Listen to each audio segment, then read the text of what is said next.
August 19th, 2025, and today we are going to be talking about the Texas Senate race and the Republican Party and the Republican primary that is set to take place next 2026 election cycle. Next spring, we'll see the Texas primary in full swing and a 2026 race that is honestly going to be far more competitive than we think if the Republican Party moves forward with some of the data points that we are seeing come out of the Texas race. In preliminary data from Texas Southern University, they just released a brand new poll. They did the Democratic primaries and the Republican primaries. Now, I did find something interesting out of the Democratic primary. We'll cover it in a video tomorrow and talk a little bit about the race dynamics there. But what really caught my eye was that this was one of the first polls we've seen come out of Texas with a real head-to-head matchup between incumbent Senator John Cornin, the Republican who currently represents Texas and has done so for over a decade, and Attorney General Ken Paxton, who's looking to primary the incumbent Republican senator.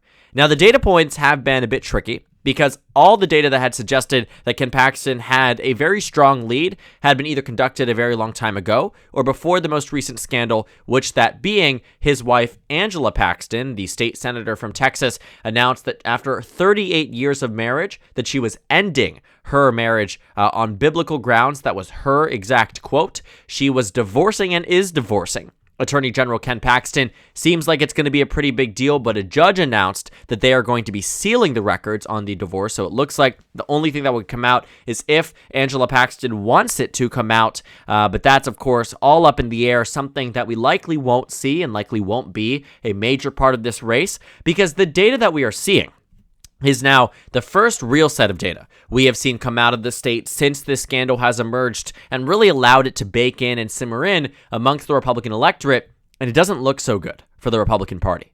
Allow me to explain. Taking a look at the data that they showed us was pretty much on the Republican side. What really shocked me was, one, the favorability ratings on candidates in these races, and two, what the head-to-heads actually showed. Amongst the 1,500 likely Republican primary voters in the Lone Star State, Ken Paxton has a 58% approval. Now, for a party and a political party that often raves a lot about traditional family values, adopting to the teachings of the Bible, about respecting marriage, we have been looking at someone who has now lost his wife on biblical grounds, her quote, not mine, finding themselves at a 58% approval amongst Republicans. Why, might you ask? Almost entirely has to do with the way Ken Paxton has really attached himself to Donald Trump and the Make America Great Again movement. John Cornin, the incumbent Republican senator, has not been as tapped in to MAGA and the Trump base. He was elected before Donald Trump became president and has been running and outpaced Donald Trump in previous elections, largely because voters see him differently than they do the president. They like him more. But it doesn't mean that Republicans are all in or all super enthusiastic about him. John Cornin has never really faced a competitive primary as an incumbent senator, but now he's actually going to face that challenge, and it's coming pretty strongly. John Cornin only holds a 50% approval to 45% of Republicans seeing him unfavorably. That's in contrast with Ken Paxton, who 39% of Republicans view him unfavorably, but 58% view him favorably. They do numbers on Ronnie Jackson, who's running as well, who says that he wants to run. Wesley Hunt also says he wants to run. The data there is a little bit more wonky because not all the voters know about them. About 45% of respondents say they don't know who Wesley Hunt is. 51% say they don't know who Ronnie Jackson is. The point is, amongst the two frontrunners, Ken Paxton clears John Cornin when it comes down to favorability rating. And yes, that means in the general election, when it comes down to Ken Paxton, 45% of respondents say they definitely would consider voting for him. That's in contrast to just 35% saying the same for John Cornin. Amongst those who might consider voting for Ken Paxton, 22%. John Cornin at 31%, and of those who would never vote, both tied at 31%. Because you're seeing Ken Paxton outpace on the definitely would consider voting for section, it does damage to John Cornin later down the line. And we'll see it in the actual figures. In a two-way race between Ken Paxton and John Cornin, Ken Paxton wins by 5 percentage points with 17% unsure. Being an incumbent Republican senator at 39% is catastrophic. It is not in a point that you are in a good place. You are in the bad place. Should make a Netflix show about that. You are in the bad place if you're John Cornin at 39%.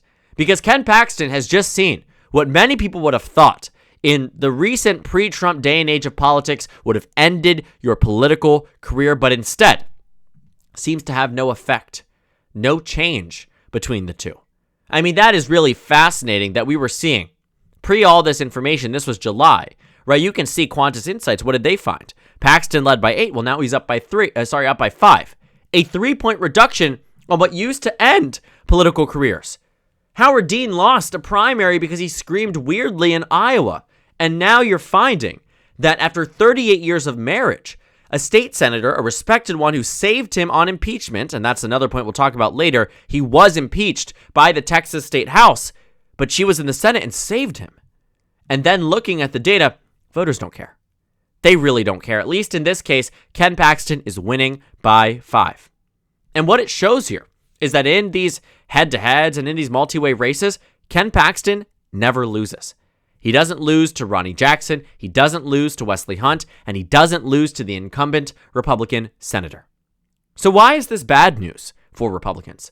Well, I've kind of already floated a big reason as to why Democrats want Ken Paxton to be the nominee. But it also starts out earlier than that. After he won re-election in 2022, after underperforming Greg Abbott and underperforming many other statewide Republicans, he was impeached by the Texas State House. The majority of Republicans in the House, joined by all the Democrats, voted to impeach him. Why? Because they felt they had the numbers to get him removed because the accusations against him were so egregious. So egregious. They were looking at this and said that he violated the law. Illegal activities related to one of his political donors.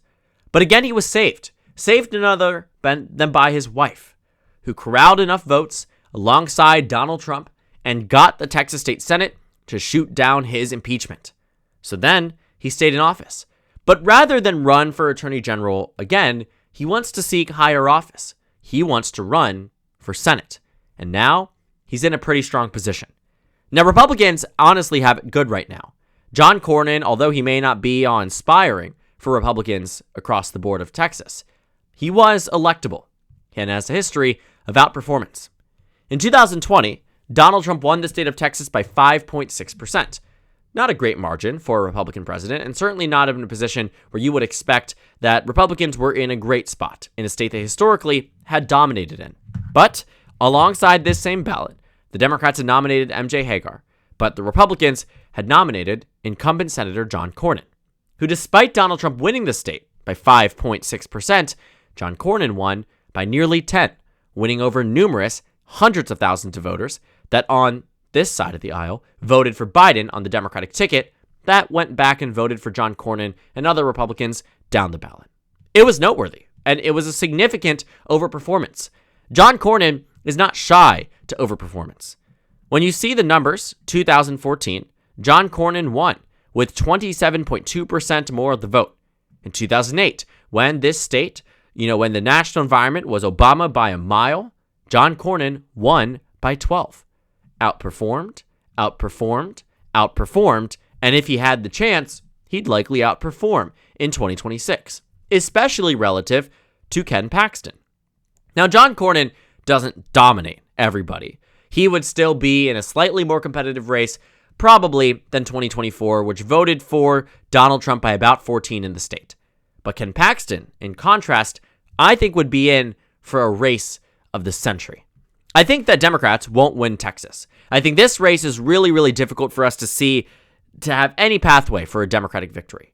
But if Democrats are to win the Texas Senate race, it would rely on Republicans making the wrong decision. And instead of nominating and renominating their incumbent senator, who has a track record and an electorally strong one at that, they'd nominate Ken Paxton, who has a weakened background, who already was an underperformer, and then scandal after scandal after scandal hit his office, hit him as a candidate, and yet the voters don't seem to care to the degree that you might have expected. A lot of Republicans on the national stage who really don't want Ken Paxton because they know if it is Ken Paxton, they will have to invest tens of millions of dollars in this race, when with John Cornin, they won't even have to think about it twice. But with Ken Paxton, again, they believed that their primary voters would look at the impeachment, they would look at this scandal and say, no mas. They're okay. they're not going to take this race. They're going to vote for John Cornin. But what we have found is that often it is these political primaries decided by some of the most partisan of voting groups that choose the least electable candidates. And that's because Ken Paxton is the least electable because his hyper-partisanship makes him appeal to the base, but it doesn't appeal to anybody else. There are voters in the middle, same voters who said, I'm voting for Biden, but I'm voting for John Cornin. The same voters that said, I'm voting for Beto O'Rourke in 2018 and turned the Texas Senate race into the closest it had been in a long, long time. Ted Cruz won by 2.6%. The same voters that in 2024 voted for Colin Allred, but voted for Donald Trump at the top of the ticket, a 6-point difference between the Texas presidential race and the Texas Senate race. A 6-point difference. It's fascinating, but it's reality. It's exactly where we are and the exact reason why Republicans know that while Ken Paxton might be able to rile up the base, he doesn't do well in the general election. And Republicans seem to be slow walking into that. Slow walking into a primary victory that would inevitably make Texas even more competitive. And looking at this, and looking at the race, looking at the 2026 dynamics and everything that has surrounded Republicans, Democrats in the state, Democrats would tremendously benefit from Ken Paxton being on the ballot. No guarantee that he will be, but what this data has suggested as the first prominent poll we have seen since these scandals have really allowed to get themselves ingrained and involved in the Republican community, we are finding very quickly that it doesn't matter to the degree that we thought it would, and ultimately, Ken Paxton still stands today to be the favorite in the Texas Senate race in the Republican primary in what is likely to be a very long and grueling campaign season. So thank you guys so much for watching this video. Make sure to comment down suggestions below. Subscribe on the left if you haven't already, and check out the Instagram and Twitter. At the top left of the screen, there's also a Discord server for you to go ahead and join. On the screen, there's a video for you to watch, and then a playlist for my 2026 Senate election analysis videos. Again, thank you guys so much for watching, and I will see you all tomorrow.